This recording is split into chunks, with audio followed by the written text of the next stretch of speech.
In the early years of the 19th century, the town of Greene, Maine, northwest of Lewiston, was made up of small and quite prosperous farms. It was here in the family homestead on Daggett Hill that Aaron Simon Daggett was born on June 14, 1837, one of 7 children of Aaron and Dorcas Dearborn Daggett. Aaron experienced a typical rural childhood on the farm, helping to tend the crops and animals, enjoying outdoor sports with his siblings and friends, and attending the local school and church. Yet he also found time to retreat to a favorite spot at the edge of a sheep pasture to contemplate the mysteries of life. In his memoirs he wrote, "How was I to fit into the scheme of things? Was I to be a farmer in my own community and try to occupy as responsible and respected a position as my father? Or was I to venture out into the world to do some great thing and return on occasion to be admired by my old associates in the hometown?" Aaron excelled in his studies and, as a teenager, attended Wesleyan Seminary and Monmouth Academy. He then enrolled in the Maine State Seminary, now Bates College, where he studied Latin, philosophy, trigonometry, and English. Latin seems to have been a favorite subject. He believed the study of that ancient language to be a great help in understanding English. Most of his classes were held in this building. After completing his studies in 1860, Aaron began teaching in a one-room school, where the class consisted of students of mixed ages and grade levels. The attack on Fort Sumter in Charleston Harbor would forever change the course of Aaron's quiet life in Maine. With the outbreak of hostilities in April 1861, Aaron on the right and his childhood friend Frank Lindley Lemont on the left answered the call for troops by enlisting in Company E of the Fifth Maine Infantry. They reported to Camp Preble in South Portland, where they were joined by a fellow classmate from the seminary, John Stevens from Acton, on the right, and a friend from Albion, John French, on the left. In a letter home to his family, French expressed the sentiments of the men in the regiment when he wrote, "We've got a noble set of fellows here, and woe to the rebel who gets in our way." The anticipated short-lived adventure to the south would soon become a 3-year nightmare for most of the men at Camp Preble. Aaron was an ambitious man, eager to assume responsibility. Within 24 days of his enlistment, he was promoted from private to second lieutenant to first lieutenant. After several weeks of training, he and the 5th Maine boarded the train for Washington, D.C., where they were assigned to guard duty on Meridian Hill, one of a number of fortified positions designed to protect the city. The regiment soon participated in the ill-fated Peninsular Campaign, led by the well-liked but overly organized and timid General George McClellan. After this disastrous campaign, General Joseph Hooker replaced McClellan and reorganized the Army. The 5th was assigned to the 6th Corps, whose insignia, the Maltese Cross, was displayed on the regimental flag and their uniforms. In August 1861, Aaron was promoted to captain of Company E and was ordered to report to Major Clark Edwards from Bethel on the right. Edwards was later promoted to colonel of the regiment. Aaron was heavily involved in the 22 battles fought by the 5th Maine. He led his company across the Rappahannock River during the 3rd Battle of Fredericksburg, where they stormed the stone wall on Mary's Heights, turning the tide of the battle and stopping another disastrous defeat for the Union Army. In Maryland, as the Confederates traveled north to Gettysburg, he led his men across an open field, scaling rail fences until they engaged the enemy at the base of South Mountain. After exchanging a number of volleys, they ran out of ammunition. Rather than retreat, they fixed bayonets and charged the enemy, driving them off the mountain and effectively blocking a pass that provided the most direct route north. After Gettysburg, the 5th's next chance to cripple the enemy came on a foggy night at Rappahannock Station, Virginia, in November 1863. Daggett's men silently crawled into a heavily fortified Confederate camp in the middle of the night. Before daylight, they had captured 4 Confederate battle flags and taken 1,200 prisoners, double the number of their own men. Since Aaron had directed most of the action, he was the recipient of the swords of several Confederate officers. He was also chosen to bring the captured flags to General George Meade's headquarters, where he accepted a commendation for the regiment and a promotion to the rank of major.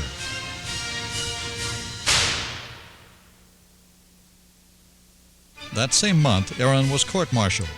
The charges lodged against him read, "In this, that said Major Aaron S. Daggett, Fifth Maine Volunteers, did honor about the 14th instant, while in command of the picket line from Hazel River to the Rappahannock, allow a team or teams to pass through and beyond this picket line in direct violation of General Order No. 42. His punishment was loss of 1 month's pay and allowances as an officer." Daggett's most difficult battle was at the Bloody Angle at Spotsylvania Courthouse, the first battle of the Wilderness. More than 5 million bullets were unleashed over a 2-day period. Nearly every tree in the area was cut to pieces by bullets. The 5th stayed on the front line from 9:20 a.m. until 5:30 p.m. on the first day. All 7 of its captains were killed. Aaron was wounded in the left arm. And his lifelong friend Frank Lemont, riddled with 17 bullets, died in his arms. In a letter home to Lamont's mother, he wrote, "I have sustained a loss which I did not and could not have realized while he was living. Associated from childhood and particularly in this war, through perils and hardships, I had thought us almost inseparable. But the great destroyer has smitten." Lamont's death did indeed have a profound effect on Aaron. In his memoirs, written in his later years, Aaron makes only one brief mention of his friend. Aaron's term of service ended in June 1864, but rather than return home with his comrades, he transferred to the 1st Maine Veteran Volunteers, commanded by Thomas Hyde of Bath, who would later found Bath Iron Works. He mustered out of the Army at the end of the war in 1865, having been breveted to the rank of Brigadier General at age 27. Upon returning home, he married Martha Rose Bradford of Turner, Maine. They would remain married for 63 years and become the parents of 1 son and 3 daughters.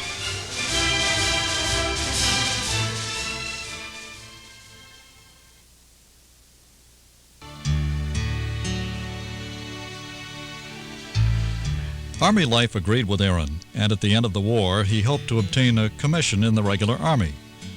Since he was a Democrat and not a professional soldier, he assumed that this would not be possible. However, General Winfield Scott Hancock, one of his former Corps commanders, enlisted Generals Grant, Wright, and Sherman to support his appointment as captain in the regular Army, Judge Advocate's office attached to the 16th Infantry. For 11 years, he served in Alabama, Florida, Georgia, Mississippi, and South Carolina. His first assignment as Provost Marshal required him to ensure that former slaves and returning Afro-American soldiers were given the right to vote. He also worked with a fellow Mainer, General Oliver Otis Howard, who directed the Freedmen's Bureau. The Bureau provided much-needed education for Afro-Americans in the southern states. During this time, Aaron experienced firsthand the excesses of the northern carpetbaggers, like his old friend from the 5th Maine, Stephen Manning from Lewiston, who had become the sheriff of New Hanover County, North Carolina. Many of the carpetbaggers profited personally by confiscating the land and businesses of defeated Southerners and gained control of local and state politics by recruiting thousands of newly enfranchised blacks into the Republican Party. Surprisingly, Aaron came to sympathize with the Ku Klux Klan as the only way that many white Southerners could survive, let alone obtain justice.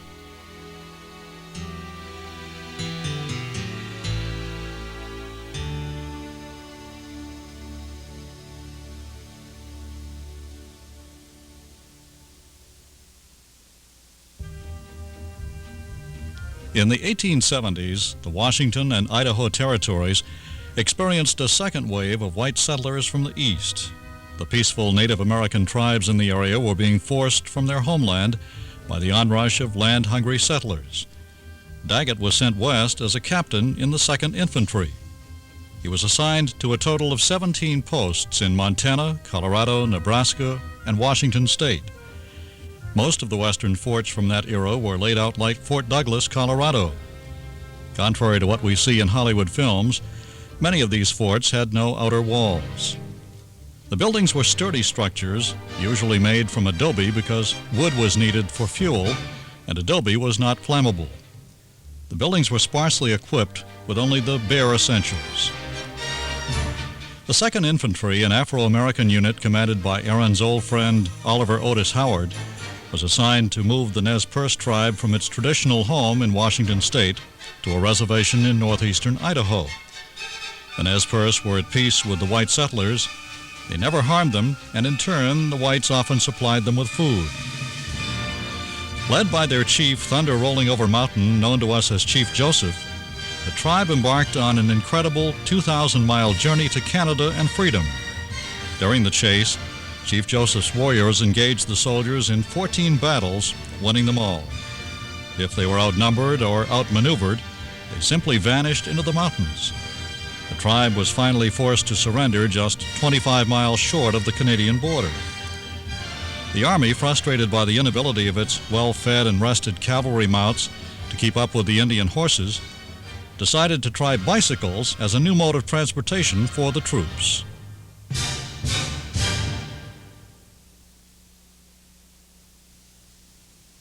On returning from the West, Aaron was assigned to the 12th Infantry in charge of a recruiting office in Boston.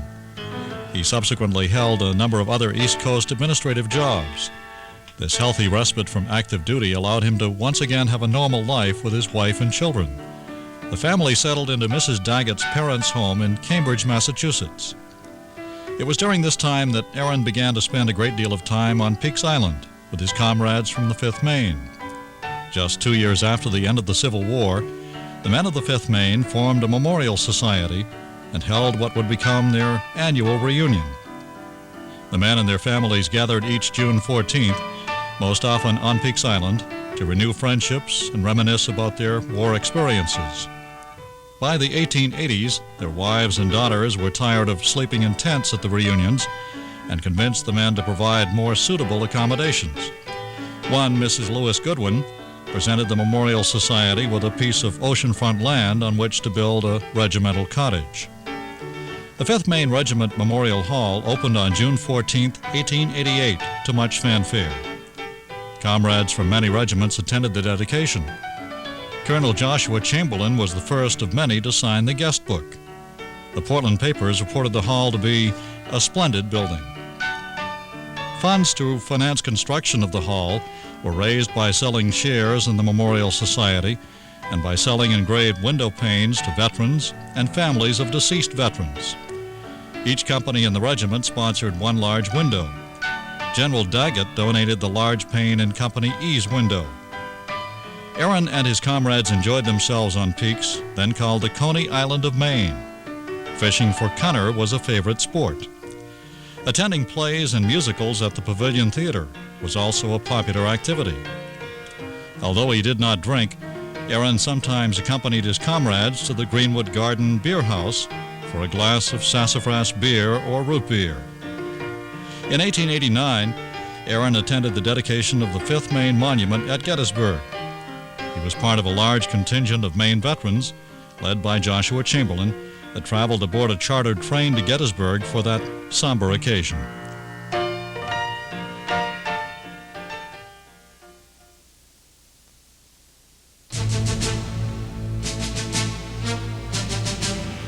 Aaron was promoted to lieutenant colonel of the 25th Infantry, an Afro-American unit stationed in Texas in 1895. His pleasant sojourn in that state was abruptly ended in February 1898, when the battleship Maine exploded while moored in the harbor at Santiago, Cuba. Cuba had been a Spanish colony for decades, her natural resources exploited and her people victimized, all in the name of the Spanish crown. Those who opposed Spanish rule were confined to concentration camps where scurvy, rickets, dysentery, and yellow fever ran rampant, or suffered public garroting, slow strangulation while tied to a chair. Both the American government, whose sympathies lay with the Cuban rebels, and the press concluded that the ship had been sunk by the Spanish. Aaron and the 25th were soon ordered to report to Tampa to prepare for an invasion of Cuba. There they joined a force of 16,000 soldiers, including two other Afro-American units, the 9th and 10th Cavalry. 50% of the soldiers were volunteers. The remaining 50% were regular Army men. Command of the invading forces was shared by three equally unusual individuals. Congressman Joseph Wheeler, an ex-Confederate cavalry officer, a regular Army officer, General William Shafter, and General Henry Lawton, a Union veteran of considerable fame. General Shafter, seated in the center, weighed over 375 pounds, could not mount a horse, and had to use a wagon with reinforced springs to get to the front. As the soldiers arrived in Daiquiri, Cuba, the Navy bombarded the shore with highly unstable dynamite guns, which could not swivel and had projectiles that had to be floated to shore. There were no piers to offload the men, horses, and equipment, so the men rowed ashore. The horses were thrown overboard, but instead of swimming to shore, most got confused and either drowned or swam out to sea. Equipment reached the beach 2 days later. Once ashore, the invading force, which included Daggett's 25th, Teddy Roosevelt's Rough Riders, and the 1st Cavalry, encountered no resistance until they had advanced inland to Las Guasimas. There, the Rough Riders were ambushed by Spanish snipers, hidden in the dense jungle and armed with hard-to-spot smokeless Mauser rifles. Daggett's men and the 10th Cavalry, now on foot, came to their aid with their own smokeless Craig rifles, quickly eliminating the snipers and removing the wounded to the rear. Most of the 23,000 Spanish soldiers in Cuba were garrisoned in Santiago, which was defended by stone or wooden blockhouses located in outlying areas. The key to the U.S. assault plan was the El Caney blockhouse. Once taken, the water line to Santiago could be cut and the road could be blockaded to prevent reinforcements from other districts from using it. Other ancillary targets included the Kettle Hill and San Juan blockhouses, which, when taken, would allow Santiago to be surrounded and fired on. The El Caney blockhouse was well defended with approximately 550 men, barbed wire, and interlocking fire lanes. The 25th, led by Daggett, passed the other regiments who were pinned down by Spanish fire and stormed the blockhouse. A British observer of the action remarked that he had never seen men led by an officer charge a heavily defended position without artillery support, sustain an uphill charge while incurring high losses. Daggett's men later said they would follow him anywhere. The next day, the Rough Riders and the 9th and 10th Cavalry, with artillery support, captured the Kettle Hill blockhouse, and the 1st Infantry took the San Juan blockhouse.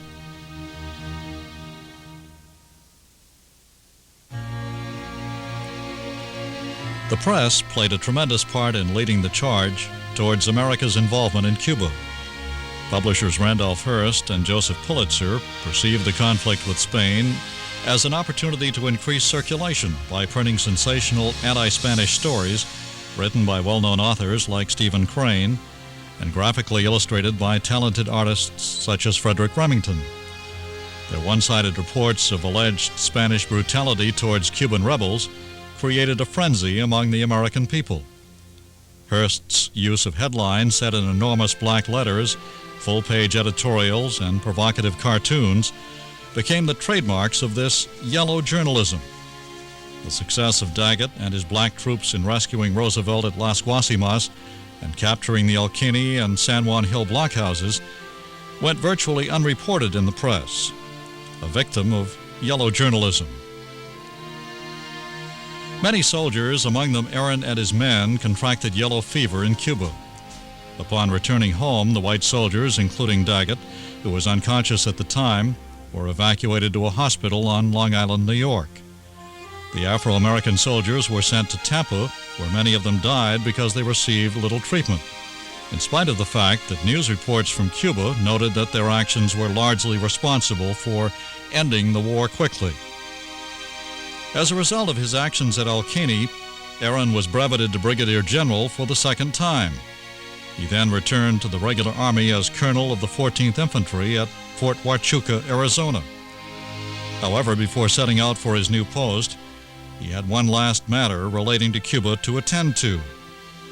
He and a few other white officers made sure that Congressional Medals of Honor were awarded to 14 Afro-American soldiers who served in Cuba, 3 times the number of medals given to white soldiers in that conflict.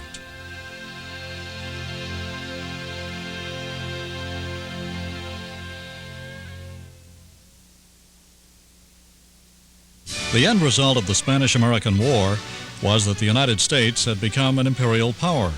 The terms of the peace treaty with Spain were that the United States, by right of conquest, would keep Cuba and Puerto Rico and purchase the Philippines and Guam from Spain.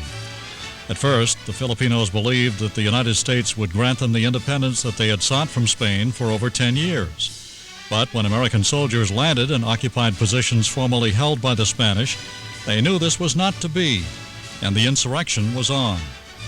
Aaron, with the 14th Infantry, arrived in Manila in July 1899 and was assigned by General E.S. Otis to command the 15-mile-long South Line, an entrenched defensive position that was supposed to keep the insurgents from closing off the communication and commerce lines of the city.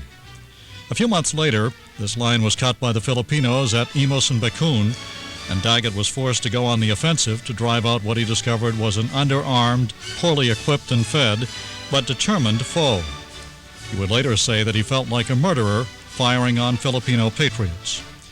In February 1900, General Arthur MacArthur, General Otis's second-in-command, ordered the troops to go on the offensive.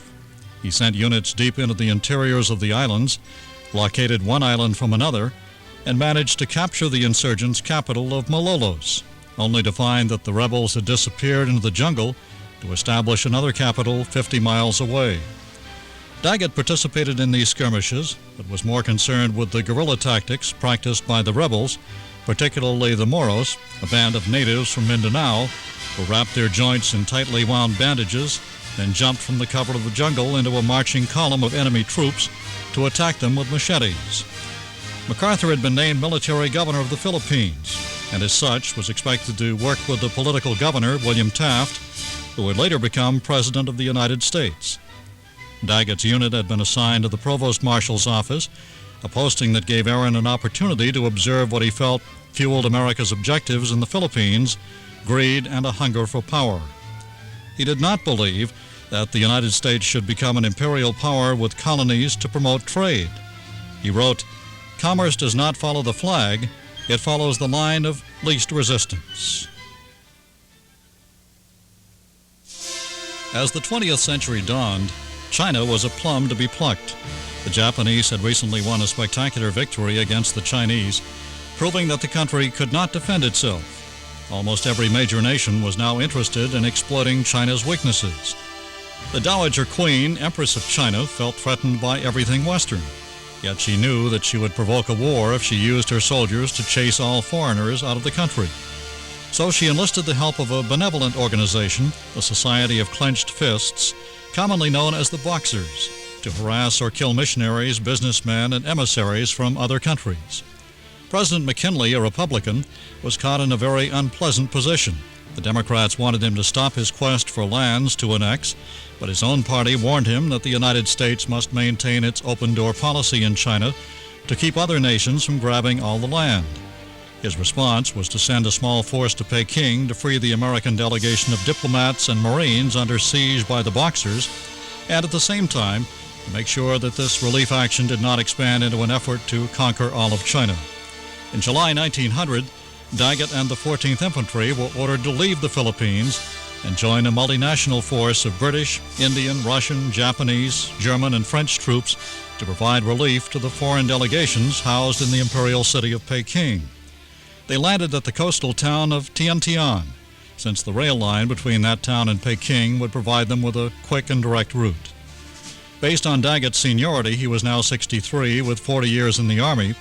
He should have been given command of the American forces. Instead, Colonel Adna Chaffee, a soldier diplomat, not a man of action, was given the nod. As in Cuba, there was no overall commander. Colonel Chaffee and the other Allied commanders met daily to collectively decide what action to take each day. There was a great deal of friction between the Allied forces, and the press noticed. When a number of French officers commandeered railroad cars allotted to the 14th Infantry, Daggett, as was his custom throughout his military career, did not coordinate with his commanding officer and proceeded to throw the French troops off the train in a very physical fashion.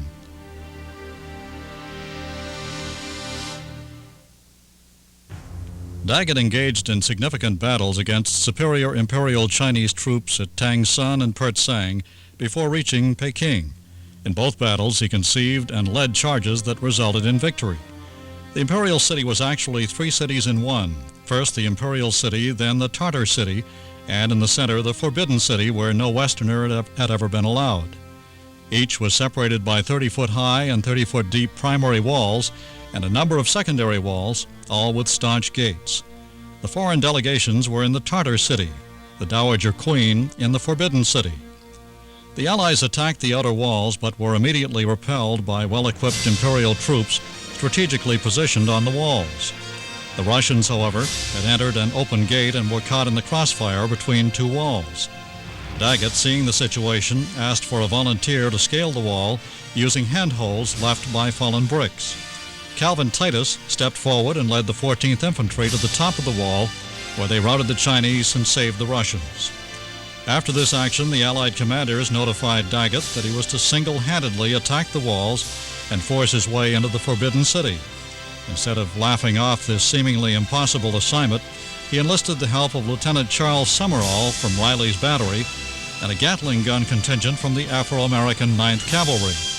Summerall's howitzer blew open the gate, and the Gatling gun crew fired on the Imperial troops and Boxers as they charged out. Daggett's men then rounded up the remaining Chinese troops. This sequence was repeated 4 times. Then, just as he was about to enter the Forbidden City, a rider brought word that the Allied commanders had voted again and Aaron was not to be the first to enter. While the commanders argued who would have the honor, British Sergeant Richard Gosley and his Indian troops, making their way through an underground aqueduct, emerged in the Forbidden City, eliminating the need for further deliberations. Daggett and his men received a commendation from the Secretary of War for their actions, but as usual, no mention in the press. When medals of honor were given, they were based on Aaron's recommendations of his men. His reward was a quiet promotion to Brigadier General for the 3rd time. On his 64th birthday in 1901, Aaron retired from the Army, but not from life. Because of his spectacular service record and skill at the podium, he was a much sought-after speaker. Many of his speaking engagements were for the purpose of describing historic events in which he played a major role. He often spoke in small halls like the Grange in his hometown of Greene. A favorite topic was his book, America in the China Relief Expedition, now considered the definitive history of that military action. Aaron was a very pious man, never known to drink, gamble, or swear. When a bill came before Congress in 1906 to renew the ordinance allowing canteens to sell liquor on Army bases, he enlisted the Women's Christian Temperance Union to help defeat the bill. Proponents of the bill claimed that liquor on bases provides a relief from Army drabness, leads to fewer desertions, helps to maintain discipline, prevents saloons from springing up near garrisons, and helps the company mess. Proponents also claimed that beer is sold under control of the commanding officer and that credit extended to soldiers to buy liquor is limited to a small part of their pay. Aaron was quite vocal in his disagreement with the points expressed by those who wanted liquor in canteens. Aaron often wrote newspaper articles. Many dealt with his great respect for the skill, courage, and toughness of Confederate troops during the Civil War. He truly believed that Robert E. Lee was the greatest military leader the country had ever known. Aaron's loyalty to the men he commanded superseded nearly everything else in his life. When the men of Company C of the 25th Infantry were summarily dismissed from the Army by President Teddy Roosevelt in 1906 for allegedly killing a civilian and wounding a police officer in Brownsville, Texas, he stepped forward to defend them in court. It took over a year, but he succeeded in getting all but 5 men reinstated in the Army. Contrary to newspaper reports, no conclusive evidence was found to support the charges against the men, and Daggett's work helped to show what a tremendous injustice had been done simply because the soldiers were Afro-American. During his retirement years, Aaron wintered in Washington, D.C. He took a keen interest in politics, regularly attending congressional sessions. In letters to his son, he expressed his great hopes for the League of Nations and his belief that the only way to achieve world peace is by total disarmament by all nations. Aaron returned to Maine each summer, spending several weeks at the family cottage in Harpswell and several weeks at the Fifth Maine Hall on Peaks Island. For many years, he was an officer of the Memorial Society and was very much involved in organizing the annual reunions. and he was an honored guest at Maine's centennial celebration in 1920. Even as his physical health declined, he continued to return to Gettysburg regularly with his comrades from the Fifth Maine. Aaron Simon Daggett was the only American soldier to serve in 5 wars, was breveted to the rank of Brigadier General 3 times, and recognized as a brilliant military tactician by those he served with. Yet he was never officially recognized for his achievements and service to his country during his 40 years of active service. He never sought recognition, he only sought it for his men. On his 98th birthday, he was finally honored by Congress with a proclamation. 2 years later, he was presented with a Purple Heart and Silver Star. The medals were accompanied by a letter from President Teddy Roosevelt, which said, "You not only saw history made, but you yourself helped to make it." Aaron died at his daughter Helen's home in West Roxbury, Massachusetts on May 14, 1938, just 1 month shy of his 101st birthday. His obituary ran 3 columns in the New York Times. He was buried in Valley Cemetery in his hometown of Greene. The little boy who wondered where he fit into the scheme of things in life did, indeed, venture out into the world to do great things and return home a hero. The Daggett homestead is gone, but the orchard still bears apples. His sword remains a proud reminder of the sacrifices he made in the war between the states. General Daggett may be gone, but he's not forgotten on Peaks Island. The spirit of the man who has been called the last of the soldier commanders, a soldier's soldier, is still with us here in this hall, the headquarters of the Fifth Maine Regiment. Today, we celebrate him as one of Maine's forgotten heroes.